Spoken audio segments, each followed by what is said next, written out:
Hi, everyone, and welcome to Printed. I'm your host, Vanessa Gomez. And since this is our very first episode, you're going to learn a little bit more about me, what Printed is all about, and what you can expect from this season.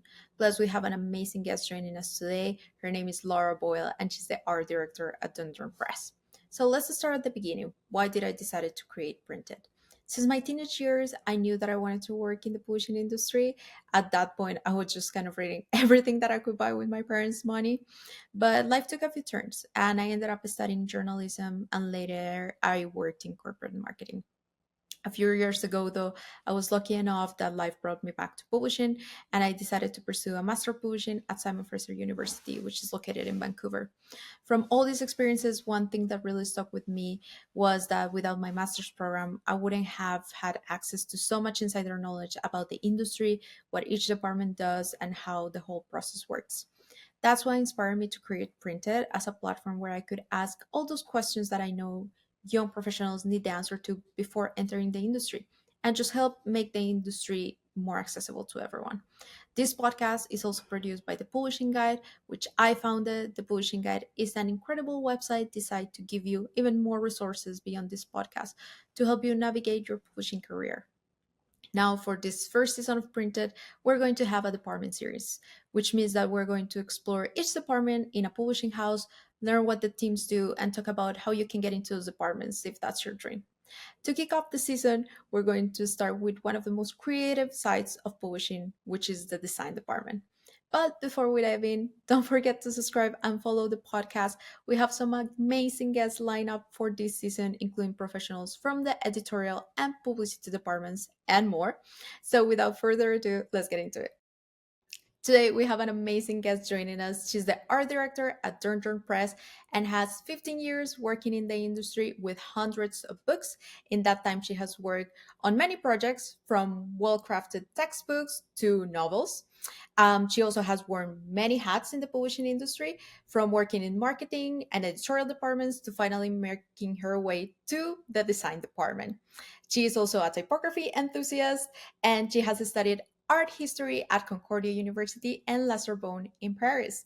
She also has a publishing degree from Toronto Metropolitan and a certificate in digital media studies from OCAD University. Please, everyone, welcome Laura Boyle to Printed. Hi, Laura. How are you? Hello, I'm good. How are you? Good, good. Are you ready to get started? Yes.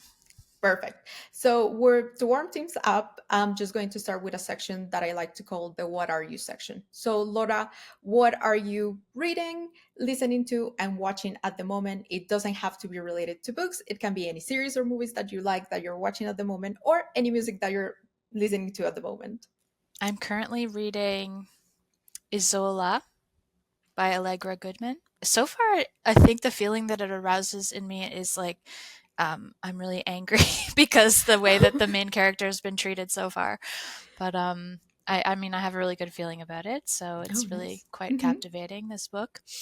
Um, and I've been watching in the evenings this old show that came out when I was a kid called Dr. Katz, and it's he's a psychotherapist, and it's kind of the device is he's a therapist, and then his patients are all real comedians that were Oh, popular at the wow. time. So he has guests like I mean, every comedian from Hmm. the 90s is on this show, and they kind of like act as though they're his therapy patients, but they also basically are just doing their stand-up routine. So it's very Oh, that funny. sounds really fun. It's a cartoon. Yeah, Hmm. it's a great show.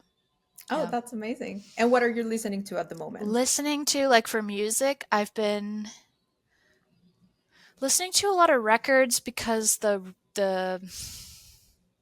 I like to put on records in this time of year when it's kind of Hmm. about, like looking inwards and Yeah. Hmm. yeah, so kind of ambient music, and I'll just like do some evening activity. Like I've been making sewing. I've been learning how to sew lately. Hmm.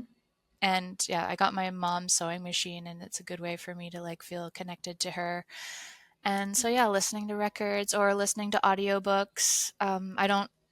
I haven't listened to a lot of audiobooks until just this year, and Right. Yeah. it's been a kind of a new development for me. So it's kind of fun to take in. Well, from my part, what I've been reading to is Heart the Lover. What I've been listening to is actually an audiobook. I've also been listening to audiobooks this year. So I've been listening to lately to The Capital of Dreams. And what am I watching at the moment? I'm actually watching with my sister during the nights a Spanish series called Respira, which is just like a medical drama, kind of like your Grey's Anatomy, but like in a Spanish setting. It's really good. I would really recommend it to anyone. So let's start talking a little bit more about you. How did you first get started in the industry?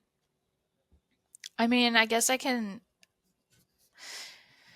go way, way back Hmm. to like, because it's, I mean, and then, okay, it's kind of a complicated story because I think, like, unlike most children, I Hmm. had a unique kind of experience of being kind of surrounded by um, publishing, as sort of understanding that it was a career from a young age Right. before I understood what other jobs were, like that you grow up and are an adult and have to do a job, like Hmm.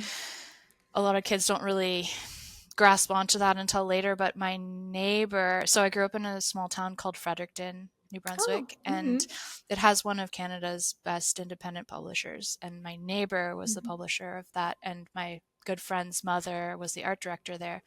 So then I think, like, they kind of influenced me in this way. So when I went to Right. my first, like, take your kids to work day, it was Hmm. there at that publisher.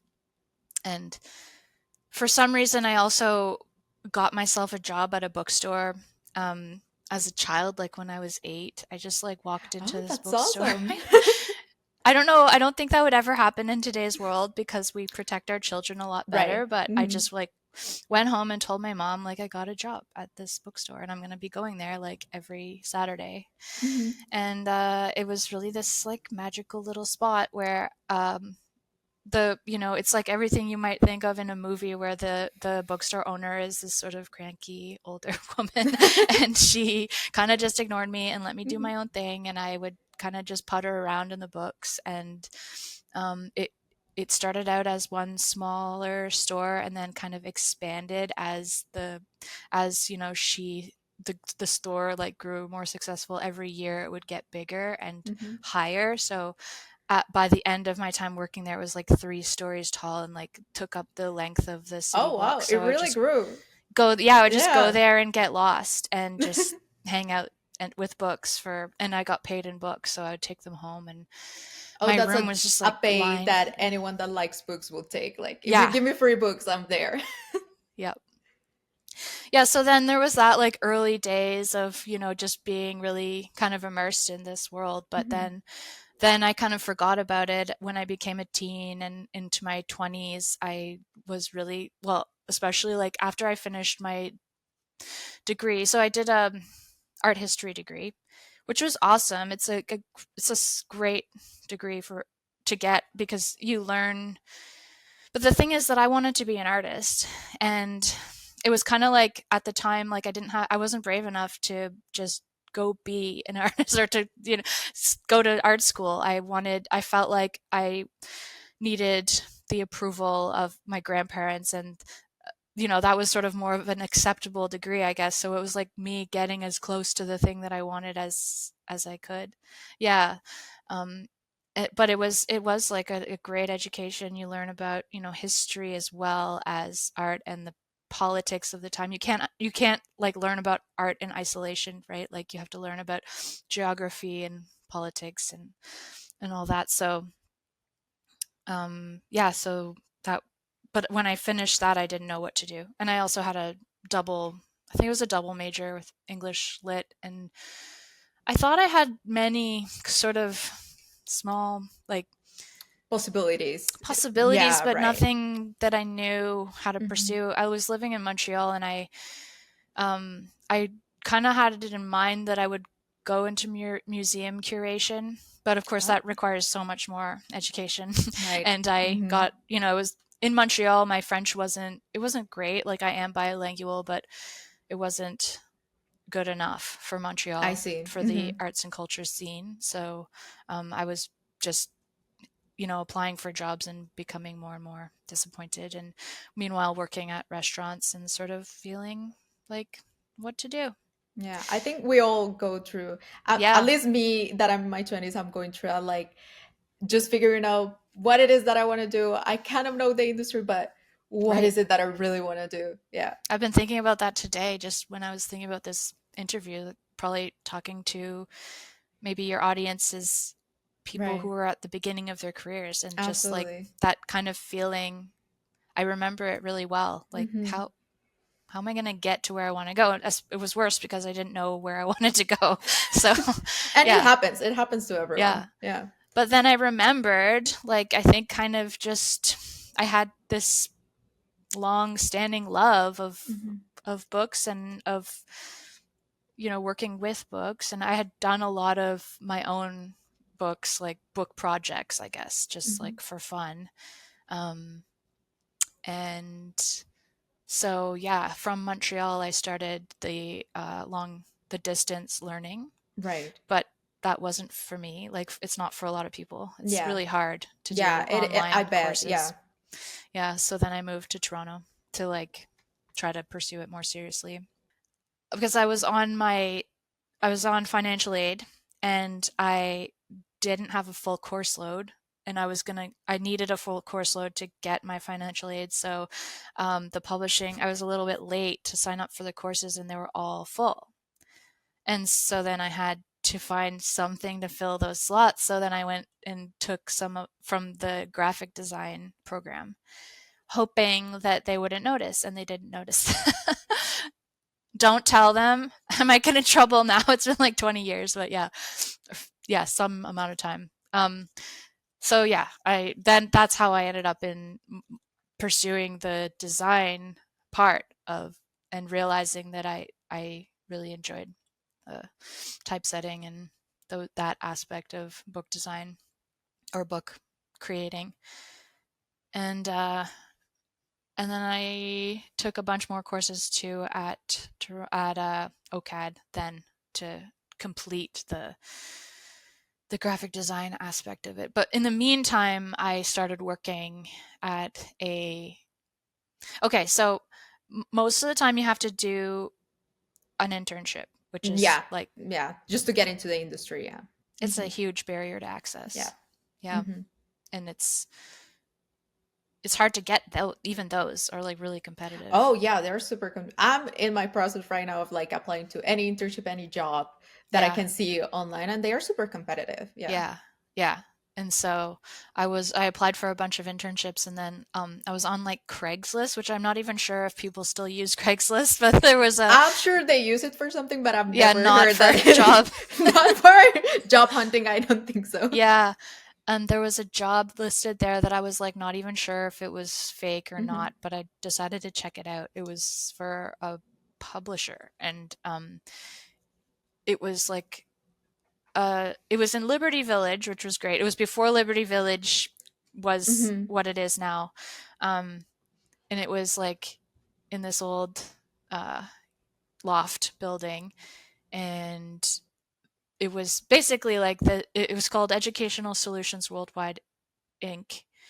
And they published they had purchased the intellectual property of this one academic scientist who, like, he had been somewhat successful, I think, in the 70s, and he had like an enormous body of work. And so this company had basically like the year before had driven down to New York City and like taken all of these things out of a storage locker, and were in the process of just like they had them all scanned, but back then scanning wasn't great. So you had to like find the typos and then modernize them and create kind of a more modern look for these textbooks. And so it was kind of just like intro to typesetting 101. So it was And perfect some for the future. Yeah, exactly. Hmm. So yeah, and then I stayed there for like I think a couple years actually, because Hmm. um as I stayed, like some people left, and then I would sort of like take on their roles until eventually I was doing like everything. And the company wasn't like super successful, so they weren't Hmm. hiring new people to replace them. So it So was just you. just me, you know. hey Laura, like I really need you to figure out like inventory, like how do we shipping, managing all the Right. shipments, and Like all oh, those and then administrative tasks. yeah, and then Yeah. suddenly Mhm. I was like, okay, I don't think you should trust me with your accounting though. Like this isn't good. Like there's a Like, I think problem. you should hire an accountant here. So yeah, but it really was good to get a great, experience in all these Right. different Hmm. areas of publishing, I guess. Like not to say that I would have been qualified to be an Right. accountant, but yeah, it Right. was interesting. And No. Yeah. yeah, and then I got hired into the marketing department at Dundurn and just worked on the marketing materials, and um, then a role came up in the design department, and I was able to become junior designer there, and then work my way up. Now that we actually like start talking about a little bit of what you're doing right now today, you're the art director at Dundurn. Right. So what does like a day look like for you? What are your daily tasks? Okay, so we publish about 50 books a year, or we aim for. I think we're a little bit lower than that now, so let's say 40.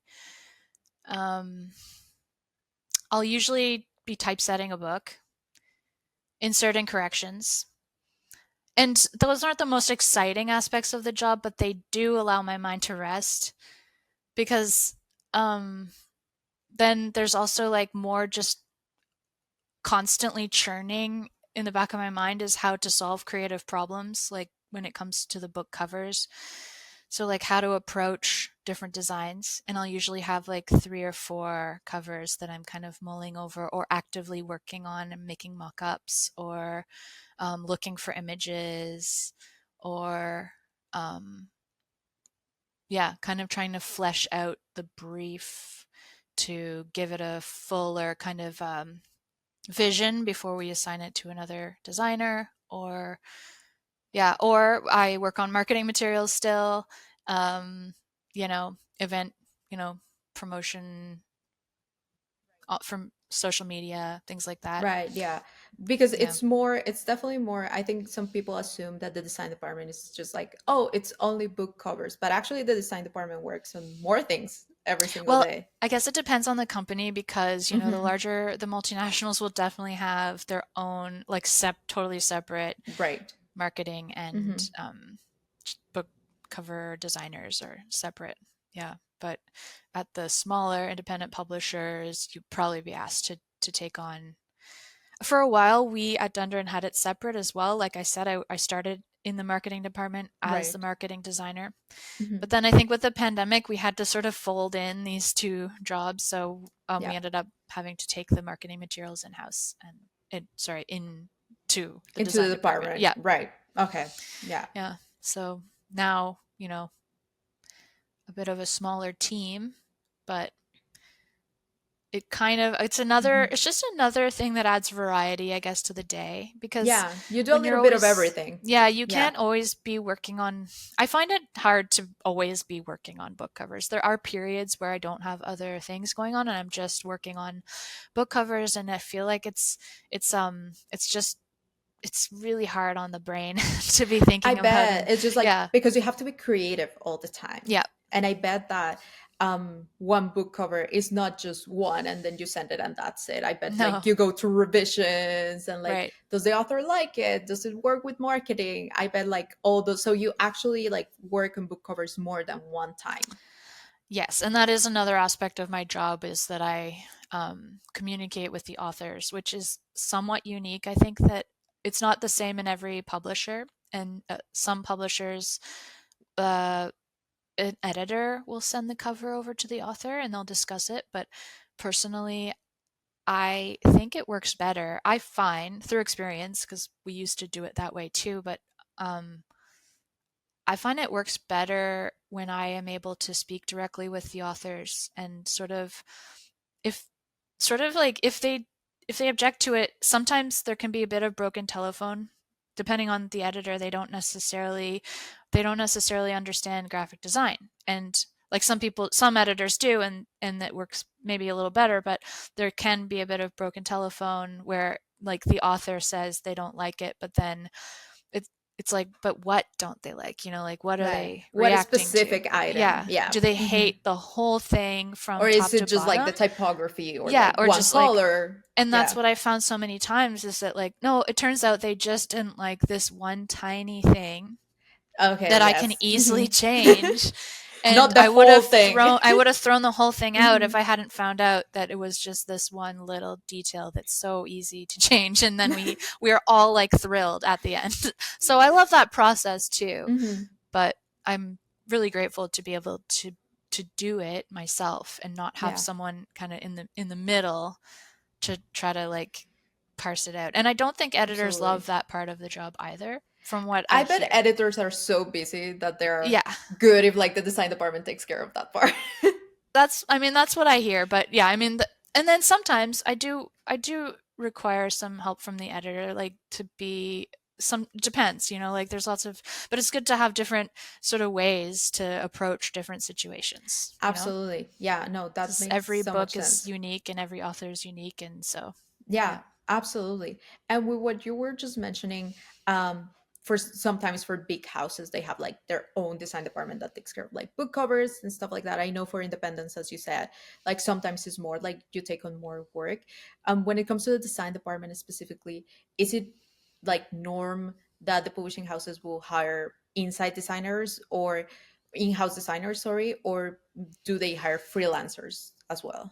I mean, I think some smaller publishers, this is my understanding, some Right. smaller publishers don't have in-house designers, I see. Hmm. or they will have editors who also design. Okay, yeah. So they're So really people wearing wear all the many hats. hats. Yeah. Yes. Okay. And then they'll freelance out covers too. Or, I mean, some publishers let the author do it. Oh, wow. I I haven't mean, I've heard seen that. I that. don't, I really don't know. I think that is more of a vanity press thing, Hmm. but um, yeah. And then we historically at Dundurn have at times had budget to freelance books out as well. So Oh, we were okay. kind of more of a hybrid situation in that regard. But right Yeah. now we do everything in house. Most Okay. most everything in house. Yeah.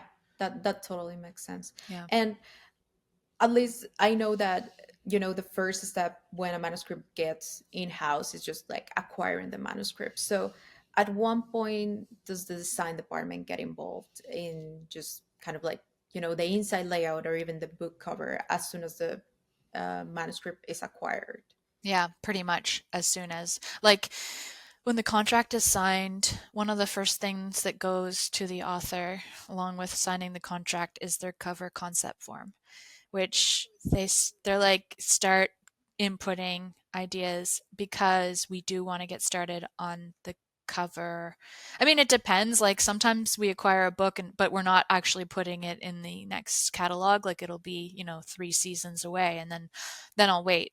But if they're filling gaps in the catalog and like trying to put, schedule books in for the next season or whatever, I might need to get started on it like right away. And then because it's one of the main sales components, right? So the first um, thing that we'll use to promote the books are the sales, um, the catalogs, and yeah, and the presentations. Um, so yeah, I will usually sometimes before the manuscript is even in have to get started on the cover. So that's why I get as much input as possible from the author, like immediately. It's That's really great. interesting Yeah. reading what they see too for their vision Absolutely. for the cover. Absolutely. Yeah, because I bet as the author is like writing the book, I bet that they have like a specific image that they want to reflect Yeah, on the cover. So I bet they have a lot to say about it. some do and some don't. Oh, I see. So Okay. yeah, yeah. But Hmm. it's really, yeah. And then sometimes it doesn't end up looking like what they thought, but they are.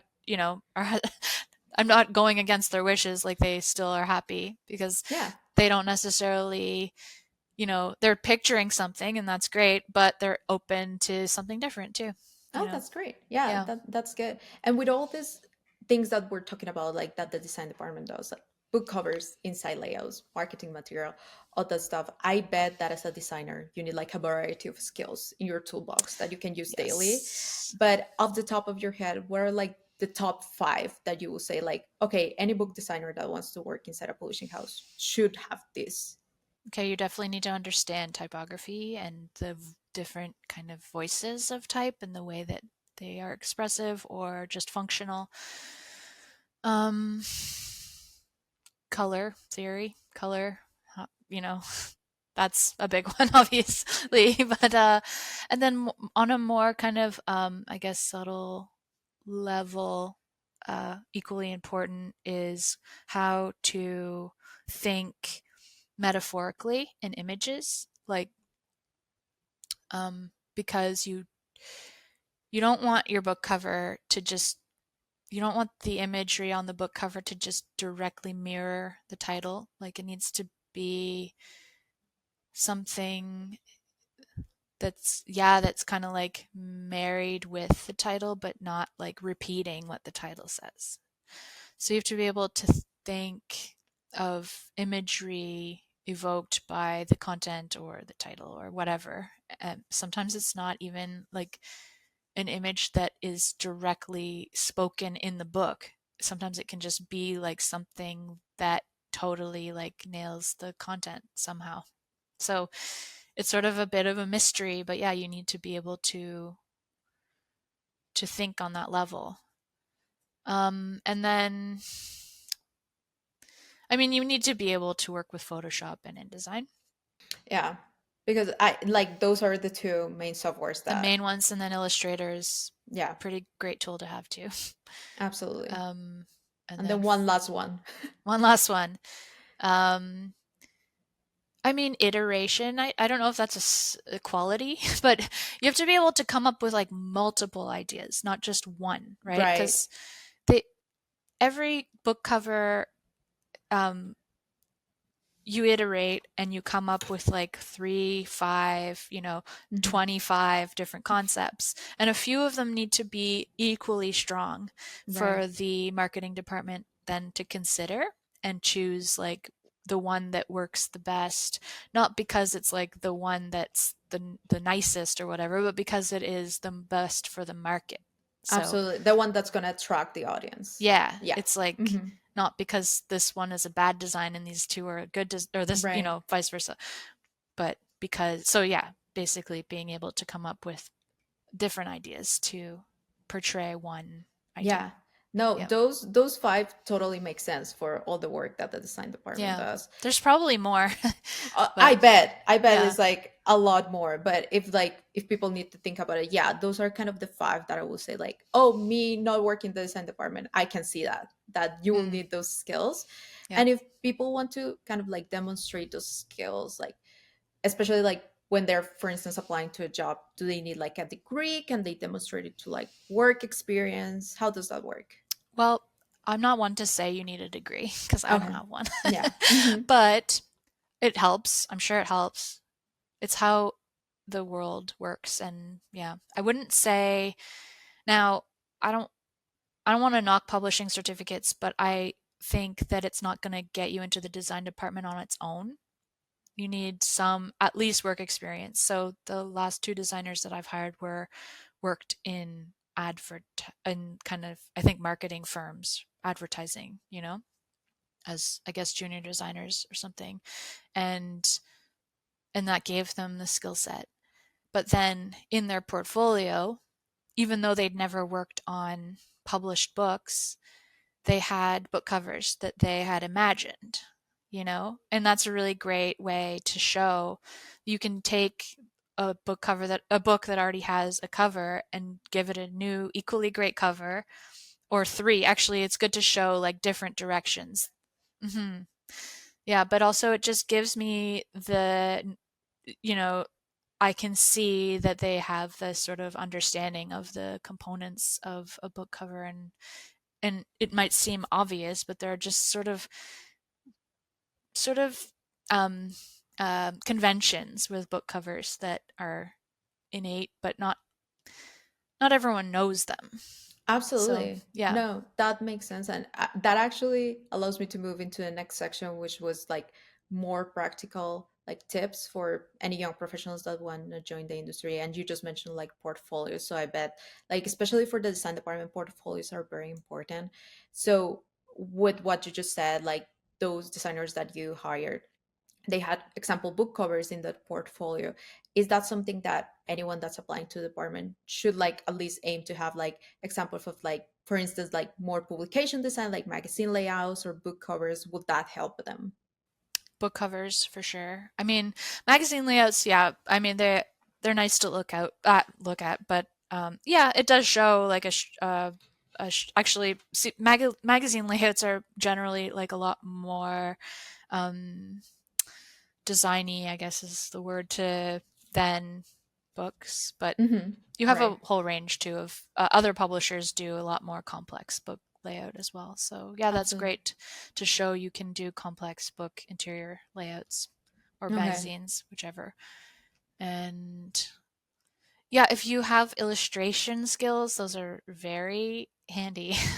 In fact, I mean, you kind of need to be able to do some illustration if you want to be an in-house designer.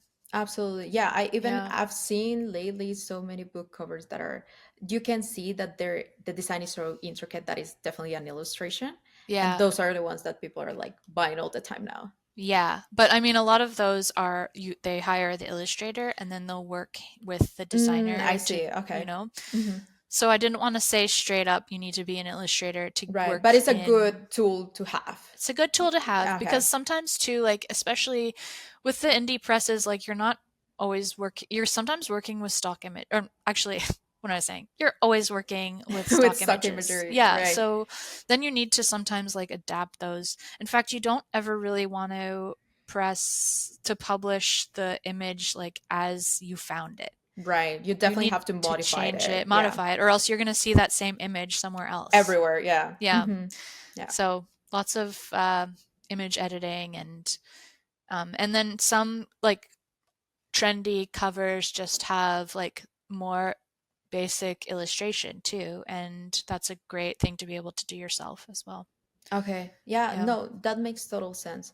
And now I've also, like, for instance, I'm very interested in the marketing department, which you also work in. But I know, for instance, for marketing, especially for like internships or new jobs, having a social media presence, like it really shows that, like, kind of like your commitment to that department. For Mhm. the design department specifically, should designers like put their work out there, have a social media presence? Does that help at all? For sure. Yeah, I mean, it can help. Like I would go see their portfolio online if they had it. Um I was doing quite a bit of social media stuff, and then the last year I think I've just like lost interest in it. I'm like It not. happens with the algorithm changing all the time. I Yeah, get it. I think it's too much. And then Hmm. with AI, it's just like, no, thank you. I don't Yeah. like, ugh, I don't Yeah. know. I mean, I feel a little bit of a loss because Hmm. I miss the The sense of connection. connection. Yeah. Yeah, Hmm. yeah. Yeah. But I liked sharing my work. So I think it's a great thing for someone who's getting a start too, because they'll get a lot of, you know, probably just people propping them up and giving Yeah. them good, feedback and stuff. Yeah. So And I bet that definitely helps, especially because design is such a creative department. yeah. So that definitely helps. And for instance, like I know that people also that are joining the industry, they sometimes worry like, I don't have a network, I don't have any connections. Do you think that actually starting to network, and even if it's like through informational interviews or anything, trying to connect with people, does that help get your foot in the door, especially as a designer? I think designers are quite can be quite antisocial creatures. But yes, I think it does help. I think it really helps. And you don't know the ways that it will help immediately, and it's awkward and hard, but there are opportunities to network for designers. And I mean, there's um there's a RGD conference. It's expensive though, but I think for students, there's one in BC and one in Vancouver and one in Toronto, and I think they have a discount for students. And I love going to that. I find it really inspiring, and they do sometimes have, often I think they'll have one or two sessions on book design. So I love that conference, although I haven't been able to go in the past couple years, but uh there are, I guess I don't want to speak anything that, because there is one that I'm thinking of, but I think it's for professional book designers, so it wouldn't be for students. Um, but yeah, there must be so much and I not thinking of right now. But like those types of networking, I used to love going to creative mornings. I think when I lived in Toronto, I just moved a year ago, but creative mornings is on um, I can't remember the street, but it's downtown somewhere, and they just a bunch of creatives get together in a room, and they'll have someone presenting on their specific area of interest. And I've met lots of people through that. Oh, that It's sounds also just great. it's Yeah. yeah, like you plant these seeds, and then they grow at some point years later, and you're like, that Yeah. I did that Because you like have a no long time idea where ago. people will end up. Yeah, Yeah. for sure. Yep. Yeah, yeah. No, that makes so much sense. Like, I know that when I started networking on the industry, I was so scared. But I think if it's encouraging to any people listening, when I started networking and actually putting myself out there, you find that actually a lot of people in the industry are willing to talk to you and Yeah, share their everyone loves knowledge. talk. They Yeah, love everyone talking likes, about it. yeah, yeah, they love Yeah. it.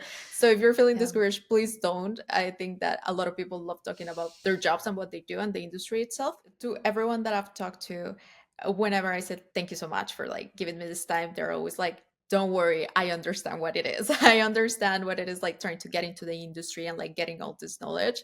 So yeah, everyone is so kind and so willing to like talk to you about any questions that you might have. So yeah, please start networking. It's a great way to meet people in the industry. And for my next question, actually, I think I already know the answer to this, but I'm going to ask it anyway. Should young professionals, especially designers, prepare for a competitive industry when applying to these jobs in publishing houses? Yes. Mm, yeah. I mean, but I don't want to discourage anyone. It's like, I don't know.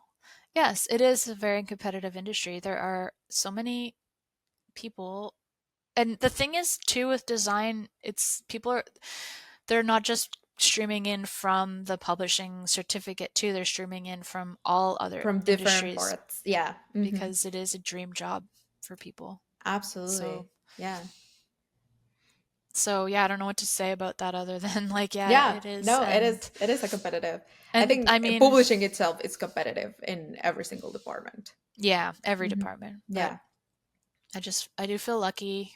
I used to think that I just stumbled into this position, but then I realized that there were like points on the graph that were leading me Absolutely. to it. Just since you were 8 years old, that was Yeah, just I fate. was You were putting in made. my time, but at Exactly. the same time, like I didn't have to do the thing that I think, I'm not sure, but might be where people turn around and leave is Right. the internships. Yeah. Because when Absolutely. you're on your second or third internship, I'm like, I don't know, like, yeah, Yeah. it's a barrier to access, Yeah. and I don't necessarily agree with internships as a Yeah. way to get into an industry. I guess that's just the way it is. I Yeah. guess, but mm, I hope that it gets better and Yeah, I easier. hope it gets more accessible just with time. And I think Yeah, we're already seeing at least those kind of changes, even with like the kind of authors that the industry is publishing and that stuff. And I hope that that yeah, also reflects to like the people that are hiring to the industry and how accessible we make those positions for a variety of people. yeah. Um, I think they have started to have to pay people interns, so Yes, that's one good. I think a few that's years one ago it good thing. was like Yes, relatively unpaid, like just a right. stipend that Hmm. people would get. So Yeah. like that's not possible unless you have No, unless you have generational another, wealth like, yes, or or another another job. part-time job. Yeah, So yeah. you're just running around with two jobs. Yeah. Yeah, totally. And to just finish this section of like advice for like young professionals, is are there like any extra things or like Yeah, and, like any extra things that candidates can do to like stand out, especially for the design department. Um, well, I guess I think I've said it. Having a really solid portfolio is really the way. Yeah, and like it can be an Instagram page. It doesn't have to be like this, book of, art. But yeah, uh, and as you were speaking, I was just thinking of another kind of very obvious trait that is necessary is following trends and understanding what the trends are in book design, of course, but yeah, always having your finger on the pulse of what is contemporary and happening. Yeah, no, that sounds great. That's great advice. Yeah. Okay, well, I have asked you a lot of questions, so it's time for a fun break for Oh God. you. So this is our literary rapid fire quiz. All So right. you can just answer as quickly as you can. You don't have to overthink. Favorite book genre? Genre. Literary fiction. All right, Yeah. great. Go to author. I don't always stick with one author. Well, I do love Heather O'Neill. I'll say Heather O'Neill. Okay, Yeah. great. Prefer reading a snack if you have one. Some cheese and crackers. Perfect.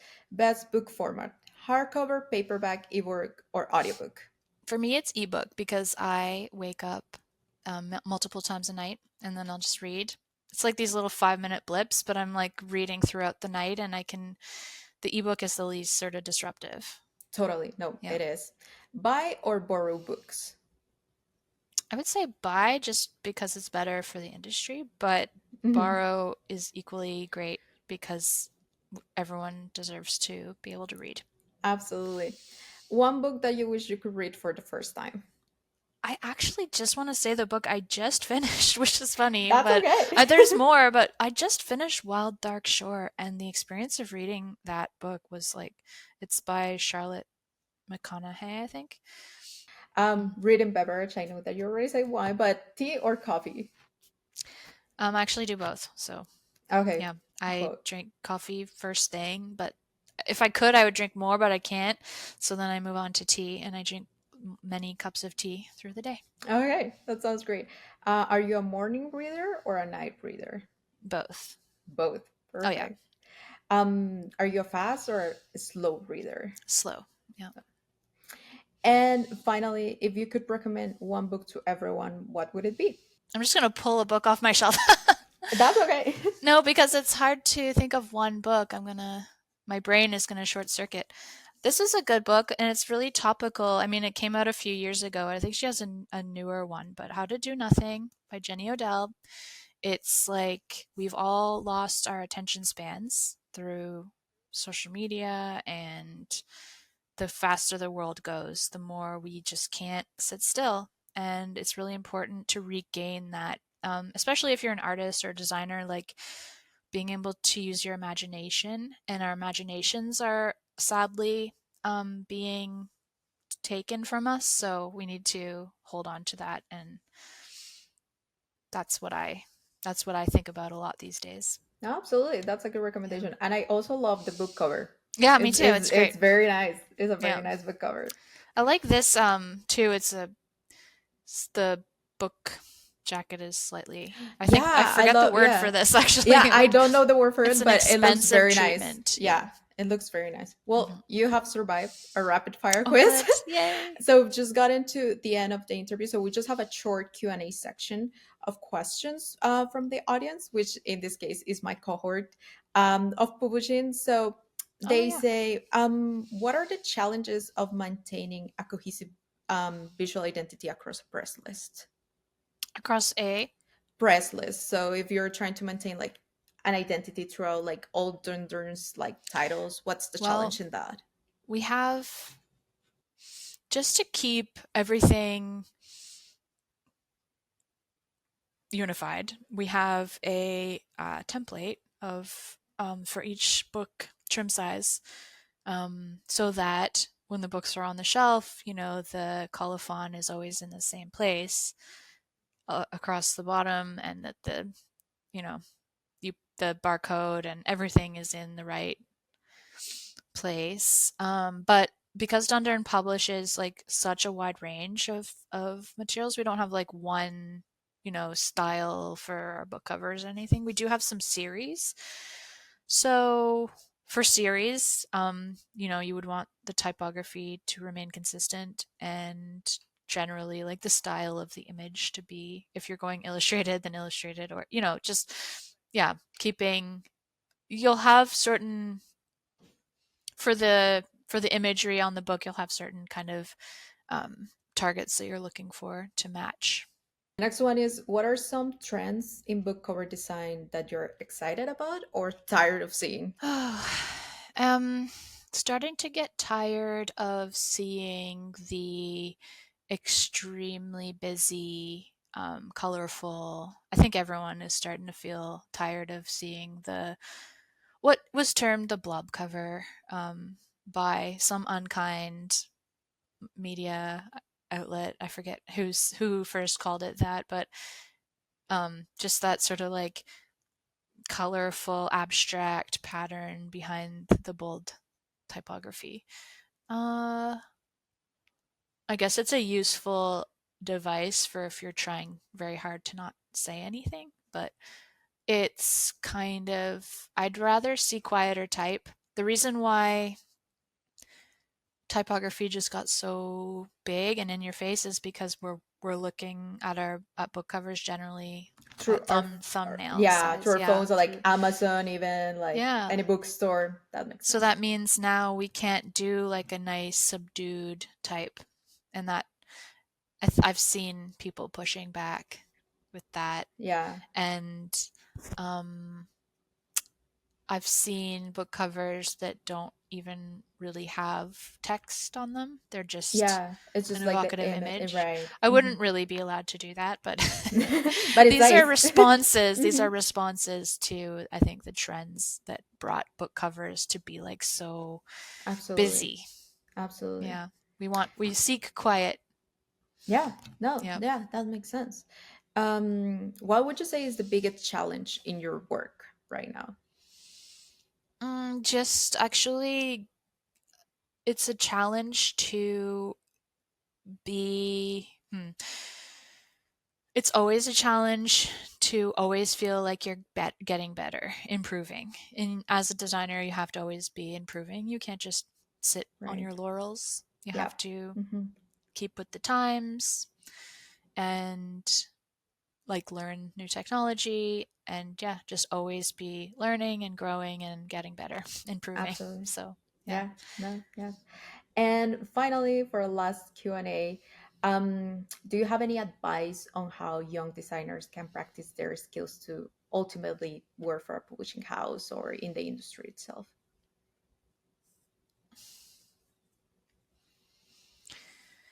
Learning the software is a great place to start. Just get doing it because you are interested in growing that skill set. But you, I mean, most people are probably like me, where like unless you, it's hard to just be self motivated to like grow your portfolio just because without the promise of a job. So then you need to find projects that inspire you to do that, right? Like Right. Yeah. Even if projects that it's are, like, if you like a book, I bet like just redesign the cover and then add yeah, that to your portfolio. That can help. yeah, or like even just work on posters for your room or Yeah. something. Just like Yeah. work Something with that is also image for and type. you. Yeah. Yeah, Yeah. like just playing around with image and type until like just getting a sense of how the two work together and find your own style, whatever makes you feel excited. Absolutely. No, that makes sense. Thank you so much. Yeah. Well, that was all the Q&A that we have today. Laura, thank you so much. This was such an amazing conversation. Thank you for sharing your insights with us, your experience with us today. Before we wrap up, where can people follow you? Where can people find your work? I'm on Instagram at Laura Boyle Design. Hmm. I have a website, lauraboyledesign.com, which actually is woefully out of date, but it's so hard to keep all these balls up in the air. Absolutely. Um, and yeah, I guess that's it. I That mean, no, yeah. that sounds great. And one last thing, many people listening, I bet they are as you said, at the beginning of their careers and probably struggling to find their place in the industry. And I know that after a few rejections, that can be really tough on someone. So could you share like encouraging words for these young professionals that are just getting started and maybe they're feeling a bit down right now? Yeah, man, I really feel your pain, and I think it's important to just be like kind to yourself Yeah. and not think that it's something to do Hmm. with you. Yeah. Like, there's a lot of challenges in the industry that are not your fault, and Yeah. um, there's a lot of opportunity though too. Yeah. So keep if Hold that's on. your course. Yeah, I mean, just I guess like when it happens for you, like whatever it is, Yeah. it'll happen all of a sudden, and then you'll be on the other side of it, and Absolutely. Yeah. Yeah. then you'll Soon be this is looking going to be back. a bad memory. Yeah, exactly. And then you'll be like, you'll kind of forget, I guess, maybe how hard that was. But Yeah. No, yeah, well, thank you so much. Again, thank you, Laura, for joining us for the first episode of Printed. This was my such an amazing pleasure. conversation. Thank you Thank so you. much. And that's a wrap for the first episode of Printed. Next episode, we're going to be joined by Hazel Millar and Jay Millar from Book Hawk Press. So make sure you follow and subscribe so you don't miss that episode. You can also visit thepublishingguide.com for free resources and more information for this season's guest. Follow us on Instagram at The Publishing Guide for updates and behind the scenes content. Remember to leave in the comment section any questions that you would like to see in any future Q&As for any department. Please note that any views expressed in this podcast are personal and do not reflect the opinions of the host or the guest employers. Thank you so much for listening, and I'll see you on the next episode.